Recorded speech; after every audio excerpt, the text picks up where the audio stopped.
सुना येती घरा या मालिकेच्या आजच्या भागामध्ये इथे आता शिवनाथ खूपच जास्त टेन्शनमध्ये आलेला असतो.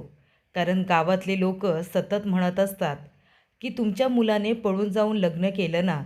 आईवडिलांचे संस्कार चांगले असले की मुलं वाया जात नाही असं भास्कर म्हणतो. तेव्हा शिवनाथ सरळ तिथून निघून जातो. तेव्हा गावातले लोक म्हणतात पण मोठा मुलगा असा नाही आहे, मोठा मुलगा त्यांच्या आज्ञेतला आहे. तेव्हा इथे भास्कर आपल्या मनात म्हणतो की जे चांगलं असतं ते वाईट कसं करायचं हे भास्करला बरोबर माहिती आहे.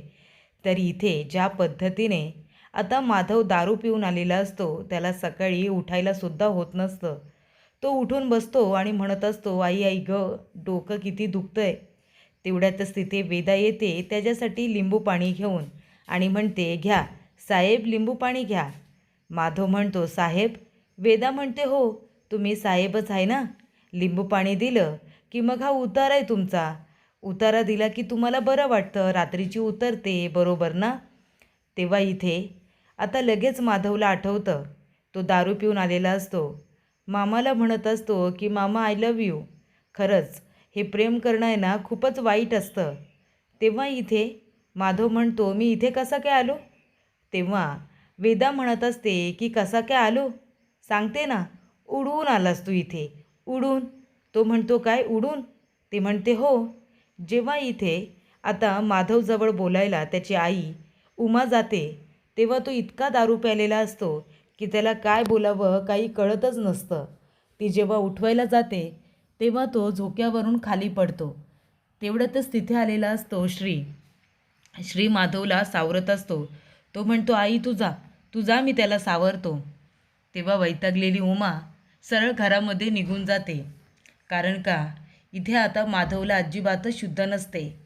आणि तेव्हा तो म्हणत असतो की खरंच बाबा श्री, तू खरंच जिगरबाज आहेसा, हिम्मतवाला आहेस तू. ज्या मुलीवरती प्रेम केलंस, लग्न करून तिला घरीसुद्धा घेऊन आलास, तू खरा जिगरबाज आहेस. त्यानंतर वेदा म्हणते, बघितलंस कसा उडून आलास ते. आणि काय रे दादा, हे रोज रोज पिऊन येणं तुला बरं वाटतं का. नाही ठीक आहे, आता तू दारू प्यायला होतास, आता हे घे लिंबू पाणी पी. आणि त्याचबरोबर ती तिथून निघून जाते. तेव्हा माधव लिंबू पाणी पित असतो. तेव्हा त्या ठिकाणी आलेली असते ती म्हणजे उमा. उमा त्याच्याकडे बघत असते. माधव तिच्याकडे बघतो आणि खाली बघायला लागतो, कारण त्याला लाज वाटत असते. तेव्हा माधव म्हणत असतो, आई. तेव्हा उमा म्हणते, माधव, गेल्या वेळेला दारू पिऊन आला होतास तेव्हा तुला राघवने वाचवलं होतं. राघवने यांचा मार खाल्ला होता तुझ्यासाठी. आणि आता ह्या वेळेलासुद्धा तू पुन्हा दारू पिऊन आलासच. मागच्या वेळेला राघव होता तुला वाचवायला, या वेळेला तुला वाचवायला राघव नव्हता. तेव्हा ती म्हणते, अरे प्रत्येक वेळेला तू आणि ऋषीने चुका करायच्या आणि राघवने मात्र त्या पोटात घ्यायच्या. अरे लहान आहे ना तो तुमचा भाऊ, त्याने चुका केलेल्या तुम्ही पोटात घ्यायला पाहिजे. पण प्रत्येक वेळेला तुम्ही मनासारखे वागता आणि राघव तुम्हाला सावरतो. आणि आता त्याच राघवला माझ्या घरातून बाहेर काढले, कळतंय तुला. तेव्हा इथे उमा म्हणत असते, अरे बाबा, का सारखा दारू पिऊन येतोस तू.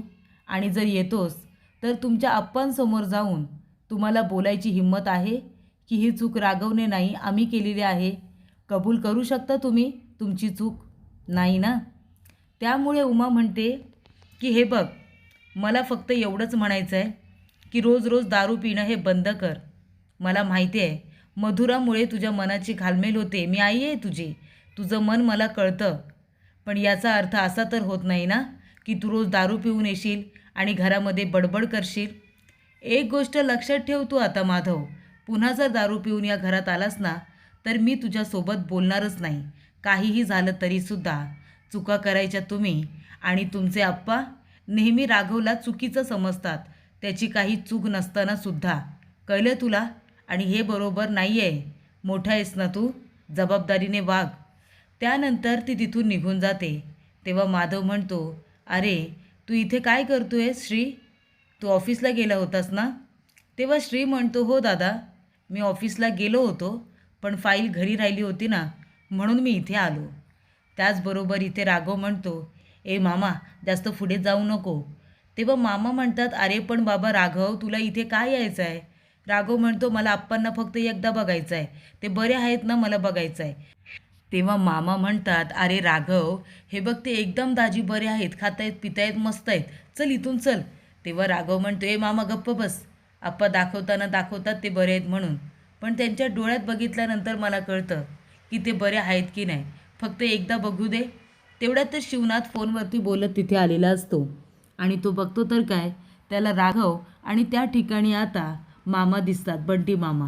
तेव्हा तो फोनवरती बोलतच बाहेर येतो आणि म्हणतो, काय रे बंटी, तू इथे काय करतोयस? आणि शिवनाथ आजूबाजूला बघत असतो. तेव्हा बंटी म्हणतो, काही नाही, मित्राने इथे सोडलं, आता मी हळूहळू घरीच जात होतो, म्हटलो आता इथे आपल्या गोदामाजवळ आलोय तर जरा थांबावं. तेव्हा इथे शिवनाथ म्हणतो, हो का, मग काल रात्री कुठं होता? मित्राकडेच होता का? तो म्हणतो, हो मित्राकडेच होतो ना, त्यानेच आता इथे सोडलं. तेव्हा शिवनाथ म्हणतो, म्हणूनच सकाळी नाश्त्याला नव्हता? तो म्हणतो, हो हो नाश्त्याला नव्हतो, पण आता खूप भूक लागली, आता घरी जातो. तेवढ्यातच एक माणूस येतो आणि म्हणतो, शिवनाथ दादा, अहो इथे आता सामान आले, आपला माल आलेला आहे, पण इथे आपले श्रीदादा अजून आलेले नाही आहेत, काय करायचं? तेव्हा शिवनाथ म्हणतो, कशाला हवे श्रीदादा, मी आहे ना, मी घेतो माल. आणि तेव्हा तो म्हणतो, चला माझ्याबरोबर, श्रीदादा पाहिजे.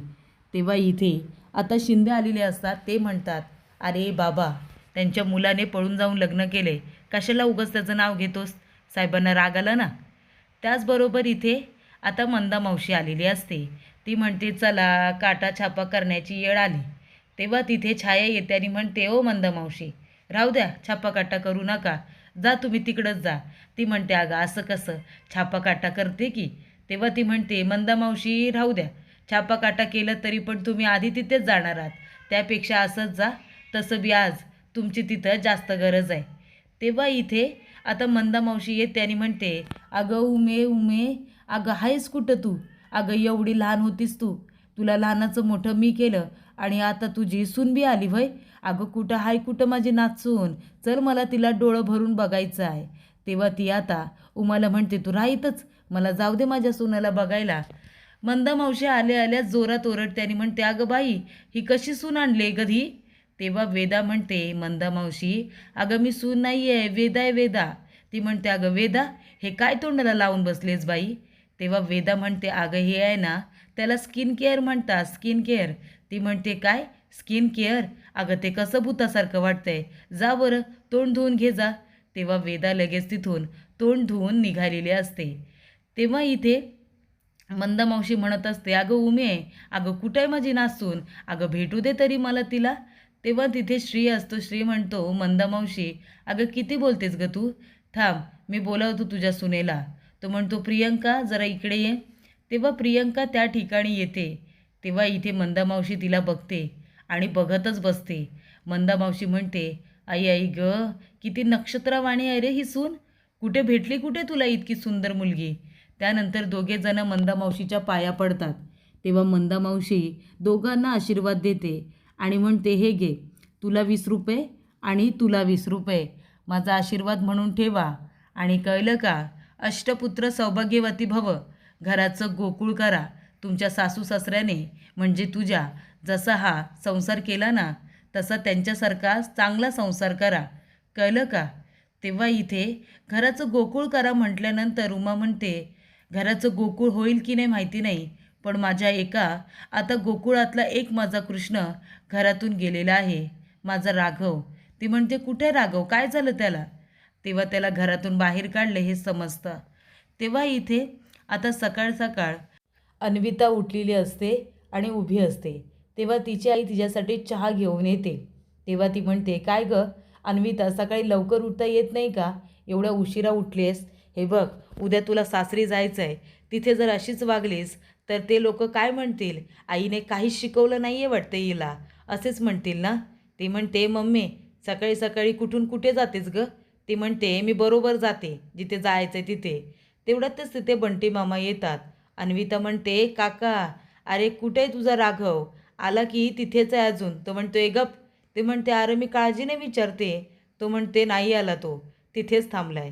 तेव्हा इथे छाया म्हणते, काय गं, का तू त्या राघवची कळ काढत असतेस, त्यांच्या जखमेवरती मीठ चोळत असतेस? हे बरोबर नाही आहे अन्विता, हे बघ, तुझा राग आणि तो राघव आहे ना, हे दोघे जण तू अजिबात विसरलेली नाही आहेस. तो राघव एक दिवस दिसला नाही तर त्याची आठवण येते बाई तुला. ते म्हणते काय? ती म्हणते मग काय? त्याची लगेच आठवण आली तुला. चल आता चाय पी आणि लवकर आंघोळ करून घे. त्याचबरोबर इथे जी आता माई आहे ती म्हणते मंदा मावशी इकडे ये आणि मला सांग काय चाललंय तिथे. राघव आला का घरी? तर नाही, राघव तर नाही आला, पण येईल तो, काळजी करू नको. कारण राघवला आईच्या हातचा घास आणि बापाच्या हातचा मार हा खायला लागतोच. तेव्हा मंदा मावशी म्हणते पण अगं सून किती छान आहे. ती म्हणते कशी आहे सून, चांगली आहे का? ती म्हणते अगं किती मस्त आहे. गोडवा बोलण्यात तर साखरेसारखा गोडवा आहे आणि इथे दुधासारखी गोरी गोरी पान, चवळीची शेंग, किती मस्त आहे सून त्याची. आणि तुला खरं सांगू का, नक्षत्रवाणी लक्ष्मीच्या पावलांनी जणू काही घरात आले. घराची भरभराट होईल गं, खरंच खूप चांगली आहे. त्यानंतर तिथे येते पद्मा. तेव्हा पद्मा म्हणते अय मावशी, हे बघ, त्या घरामध्ये पगार देत असतील तुला कौतुक करण्याचा, पण या घरामध्ये मी तुला पगार देते ना, तो कामाचा पगार देते. आणि तिथं सून कशी आले कशी नाही हे कौतुक हित्त करत बसायचं नाही, कळलं का? आणि एक गोष्ट लक्षात ठेव, सून किती बी चांगली आली असली ना तरी घराचं वाटोळं होणारच. तेव्हा मंदा मावशी म्हणते पद्मा, त्या का घराचं वाटोळं होईल ग? आणि तसं बी ते घर बांधणारं आहे ना पुण्यवान माणूस आहे. त्या घराचं वाटोळं होणारच नाही, घराचं भलंच होईल. आणि प्रत्येक सून घर तोडायलाच येते असं कोण म्हणालं ग तुला? आणि हीच तर सून घर जोडणारीच आहे, बघस तू, त्या घराचं गोकुळच होईल. असं मंदा मावशी म्हणते आणि सरळ तिथून निघून जाते. त्याचबरोबर इथे उमा येते आणि म्हणते बंटी आलास तू? बंटी, राघव कसा आहे? तेव्हा तो म्हणतो हाय राघव बरं आहे. ती म्हणते नाही नाही, तू एक काम कर, राघवला फोन कर, व्हिडिओ कॉल कर त्याला, मला माझ्या लेकाला डोळे भरून बघू दे. तेव्हा इथे राघव आता लपून छपून आपल्या आप्पांना बघत असतो, त्यांचा मूड बघत असतो, तब्येत बघत असतो, नीट आहे ना.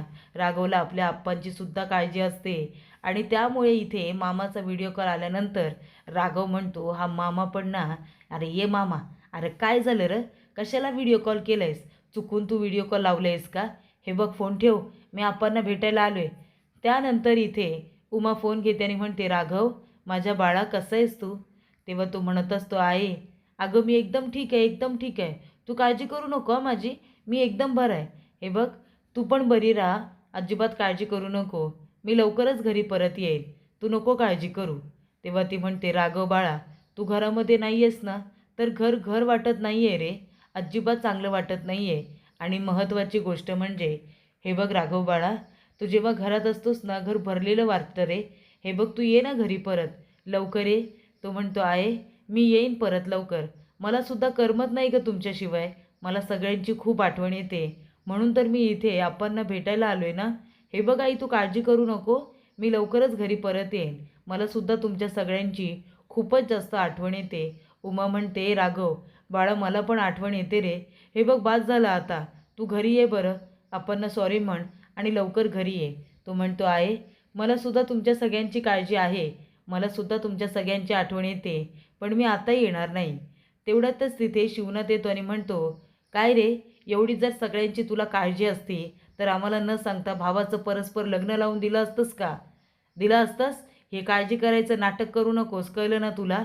तेवढ्यातच तिथे माधव आणि श्री दोघेजण आलेले असतात. तेव्हा शिवनाथ म्हणतो की आता तुला फक्त घरातून बाहेर काढले, आयुष्यातून बाहेर काढायची वेळ आमच्यावरती आणू नकोस, कळलं ना? चल निघ इथून. आणि शिवनाथ इथे आता राघवला धक्का मारून आपल्या गोदामामधून सुद्धा बाहेर काढतो. शिवनाथ प्रचंड चिडलेला असतो आणि त्यामुळे इथे राघवला तो अजिबात आपल्यासमोर उभं करत नाही. तेव्हा इथे राघव बरोबर आता आपले वडील कसे वागतायत हे बघितल्यानंतर इथे आता माधव आणि श्री दोघेही प्रचंड टेन्शनमध्ये आलेले असतात. तेव्हा इथे राघवला शिवनाथ बोलत असताना उमा ऐकते आणि तिला फारच वाईट वाटतं. त्याचबरोबर प्रेक्षकांनो पुढील भागामध्ये इथे आता अन्विता जायला निघालेली असते. तेव्हा पिहू म्हणते एक्सक्यूज मी, तुम्ही मला थोडं बाहेरपर्यंत सोडाल का? तेव्हा इथे अन्विता उभी असते. तेवढ्यातच तिथे उमा येते आणि म्हणते थांब. तेव्हा तिथे पद्मा येते आणि म्हणते अगं ए उमा, बघतेस ना, अगं बाई सांभाळून ठेवा तुझ्या या सुनेला. नाही, आतासुद्धा काय पळून जात होती की काय माहिती नाही, तिला तशी बी पळायची सवय आहे ना, व घरातून सुद्धा पळाली लग्न करायला आणि आतासुद्धा पळून जाईल. एका दिवसामध्ये तुम्हाला कंटाळून सगळ्यांना. बरोबर ना? काय बरोबर की नाही पिहू? पडायची तुला तशी बी सवय आहेच. तेव्हा इथे पिहूला अजिबात तिचं बोलणं आवडत नाही. कारण ज्या पद्धतीने पद्मा बोलत असते ना, त्या पद्धतीचा तिला खूपच जास्त राग आलेला असतो. तेव्हा इथे दुकानात आलेला माणूस म्हणतो, पण मी काय म्हणतो साहेब, अहो तुमच्या एका मुलानं पळून जाऊन लग्न केलं असं समजलं, हाच आहे का तो तुमचा मुलगा? तेव्हा श्रीला फार वाईट वाटतं. तर इथे आता ही गोष्ट ऐकून पुन्हा एकदा शिवनाथ अपसेट झालेला असतो.